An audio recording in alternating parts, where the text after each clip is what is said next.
Hello, beautiful people. Carl here from Brains and Head-Banging Life, gbhblofficial.com for short, and it's horror movie reaction time. Okay, then. I'm probably going to regret doing this one as I'm recording it and expecting this to be copyrighted into oblivion. Hell, I didn't claim it because obviously, it is what it is, but it's a Warner Brothers trailer, and that's never a good sign. But let's try it anyway. The Conjuring Last Rites. The last Conjuring movie, apparently. Although, if you believe that, I've got a bridge I'd like to sell you. We've already got the Conjuring universe. It'll either be spin-offs, more spin-offs, and films and all that. But in theory, this is the last Conjuring film regarding the two characters of what should we call it? I've forgotten the names. Ed and Lorraine Warren. Sorry, Ed and Lorraine Warren. Basically, one last case. Obviously, Vera Farmiga and Patrick Wilson reuniting again to take on the roles. Plus, who else we've got here? Mia Tomlinson and Ben Hardy, who portray Ed and Lorraine's daughter, Judy Warren, and her boyfriend, Tony Spera, Steve Coulter, Father Gordon, Rebecca Calder, Elliot Cohen, Keela Lord Cassidy, Bo Gaddison, John Brotherton, Shannon Cock. Yeah, don't know a lot of details about this except this, my understanding is everything coming together. If I don't sound too thrilled, the reality of it is I'm not that thrilled because I've struggled with a lot of this franchise, and I've struggled really with the kind of focus, not the focus, wrong word, the adoration for the two people, Ed and Lorraine Warren. I am in the mindset and the view and the belief that they are mostly charlatans and took advantage of people. And I don't like the fact that they are portrayed in such a positive way in these films. But ultimately, these films are here for entertainment and they are horror movies.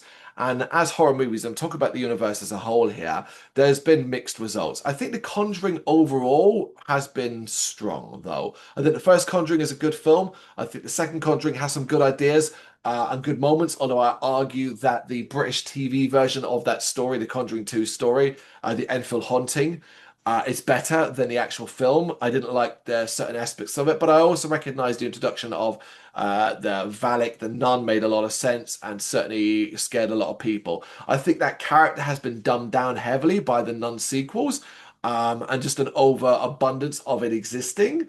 So I'm not too excited for it to be kind of back here. But I'm willing to give it, the third film. So The Devil Made Me Do It. Truth be told, I remember very little from that film. And I think that's a strong sign of it, really, that I remember so little from it that I don't really even think that much about it. What else was in the, La Llorona. I can't even say that one properly. I don't really remember much about that either. Not a good sign. Problem is that, the paranormal world and horror, it's all just the same old, same old. So I find it very hard to get excited by it. I hope for some originality.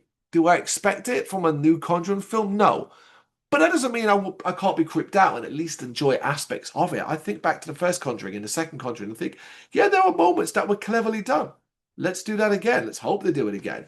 But I'm going to stop talking. Let's watch the trailer for The Conjuring Last Rites and then kind of tell you how I feel at the end. The devil has come to Pennsylvania. Jack and Janet Smurl claim that an evil presence has found its way into their home. 8 people live in this house. 8 people have experienced this.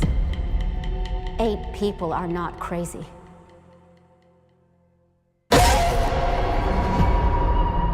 Yeah, see. Yeah. So, when did this start? Heather's confirmation. 7th of September. There's something in the attic. Ed, there's an evil here. Something I've felt before.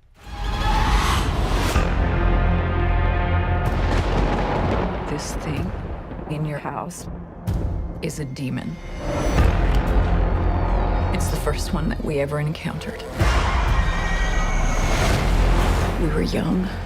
We were scared. We ran away. And after all these years,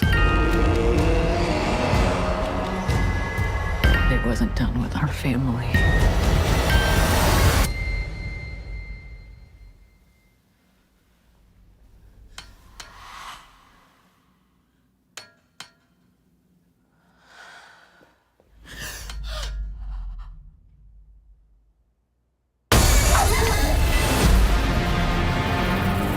Saint Michael, defend us.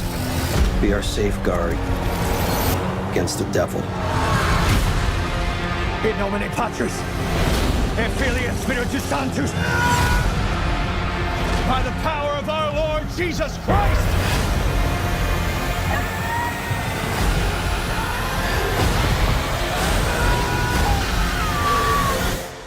I don't know how to protect you this time. I'm sure you will.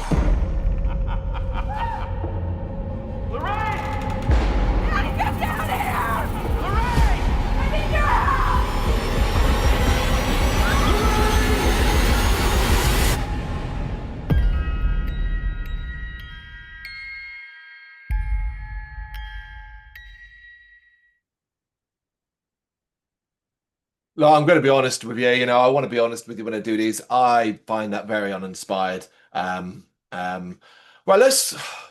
Here's the problem. Okay, and cursory internet search will tell you what happened to Lorraine and Ed Warren, and see, there's no threat here. Unless you're going to change their story significantly, and why would you? I mean, obviously they're taking is massive liberties when it's based on a true story. It's not the true story.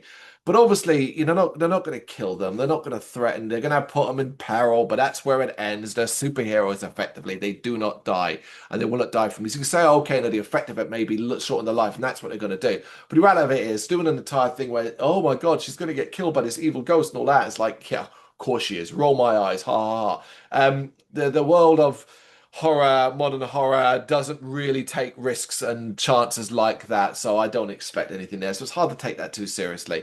As a trailer, it does what a trailer does. It shows you a shit ton, way too much, as always. Oh my God, how many times? Just, keep it tighter and shorter and show us less. But to be fair, there have been worse trailers, and it's cut together solid enough that it doesn't necessarily tell you the entire story outside of the basic idea that there was once upon a time a demon that they failed or ran away from, and now it's come back for them. That's an interesting story, I think. That's an interesting idea. I don't necessarily see how that's going to be kind of given a bit longevity, but then it also looks like, you're getting flashes at Annabelle there. So there's a highly unlikely that it's going to mix in elements from the other Conjuring films. We see the wind-up thing, which was the thing from this the wind-up toy, the carousel. That's from the Conjuring 2, I believe. So that could be cool, and that's an interesting idea, as long as it's done in a clever and interesting way. There were moments that I thought, that's cool. I love the family dynamic immediately. The familiarity of it just being like a home they go to investigate, and then ramping up. I like that. I like that. I like kind of how they look as well.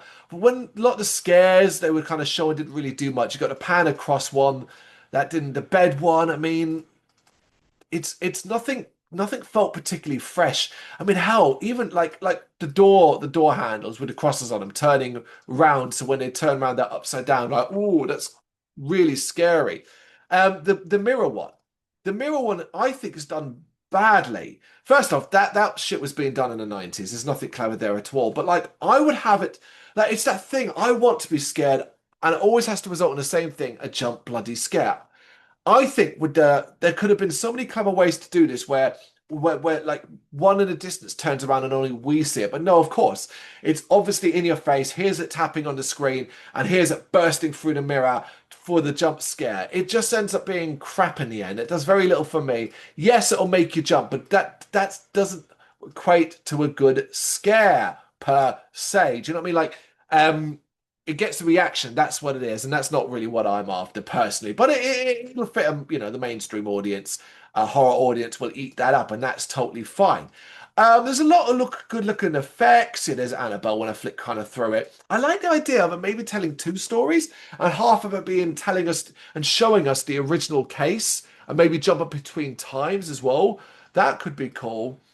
I don't really get why they focused the entire end on her kind of like in that blood-soaked basement being approached by the evil kind of axe-wielding monster person. Probably looks like someone's possessed more than anything else. Um, as I said, I'm not convinced at all that she'll be in threat, but it's two great actors. I do like them both. I really do. I like Vera and I like Patrick. So they'll deliver. They will deliver. I hope the focus isn't so much on them as well. It focuses on the family. One of the good things about The Conjuring 2 Actually, you know what? Both Conjurings. See, I keep forgetting The Devil Made Me Do It even existed, but Conjuring 1 and The Conjuring 2 was it did actually focus on the families and made us care about them. You see, The Devil Made Me Do It didn't do that, did it? It wasn't really a family, though. It was just a dude being accused and saying he's possessed.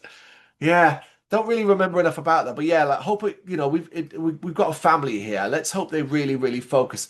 I can't tell, right? But based off the one brief frame of the film, the one that makes them look younger might just be people playing them younger rather than an attempt to de-age them. That's good. I hope so. Um, I'm not particularly excited. But then it was never going to get me excited out really outside of doing something so incredibly different. And it's not going to do that. Of course, it's a Warner Brothers horror movie. Warner Brothers backed horror movie. It's another Conjuring, the fourth official in that line, and the ninth overall in the universe. And as I said, far from last. Do not be fooled from that. It might be the last time we see these particular characters, Ed and Lorraine Warren, but do not discount this franchise at all. It's a franchise after all, and when there's money to be made, well, you know what that means. Yeah, there we go. Last rites to Conjuring. What do you reckon? Got any thoughts that you want to share? Let me know in the comments. Thank you very much for watching. If you've enjoyed what you've seen, please consider hitting that like and subscribe button. It does help us out. You can find us at gbhbl.com and across all social media platforms. And if you really want to give us a bit of extra support, please consider buying us a cup of coffee over on our coffee page. Thank you.